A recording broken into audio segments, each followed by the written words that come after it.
मुहीरा हिंद का समंदरी तूफान ताउते कराची से 1310 किलोमीटर दूर 18 मई को भारतीय गुजरात से टकराएगा। डायरेक्टर महकमा मौसमियात के मुताबिक समंदरी तूफान से शहर कायद को कोई खतरा नहीं।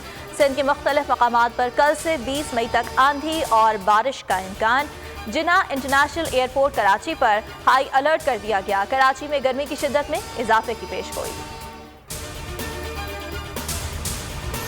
मुल्क में कोरोना की शिद्दत में कमी। 24 घंटों के दौरान 76 अमवात। जाँबाहक अफराद की तादाद 19,543 हो गई। मजीद 2,379 अफराद वायरस में मुब्तला। NCOC के मुताबिक मुस्बत केसेस की शरह 7.82% रही।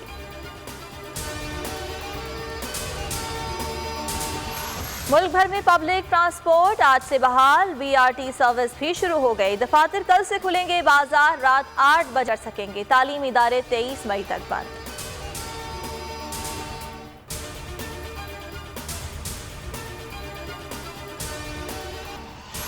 वजीर खारजा शाह महमूद कुरैशी का चीनी हम मनसब से टेलीफोनिक राबिता। फलस्तीन की सूरत हाल और अफगान अमल समेत दीगर आलमी उमूर पर तबादला ख्याल। शाह महमूद का सूडानी वजीर खारजा मरियम अल सादिक को भी टेलीफोन।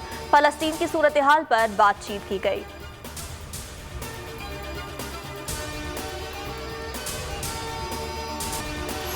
ANP की रहनुमा और बुजुर्ग सियासतदान बेगम नसीम वली खान तवील अलालत के बाद इंतकाल कर गई। वो शुगर और आर्ज़ाए क़ल्ब में मुब्तला थी। नमाज जनाजा आज शाम होगी। बेगम नसीम वली खान एक बार कौमी असम्बली की और 3 बार सूबाई असम्बली की रुकन मुंतखब हुई थी।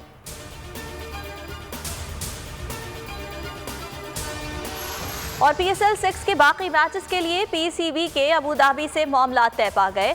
अमारात क्रिकेट बोर्ड को मुल्की हुकूमत की जानिब से ग्रीन सिग्नल मिलने के बाद मेगा इवेंट के हवाले से बाज़ाब्ता ऐलान आज किया जा सकता है।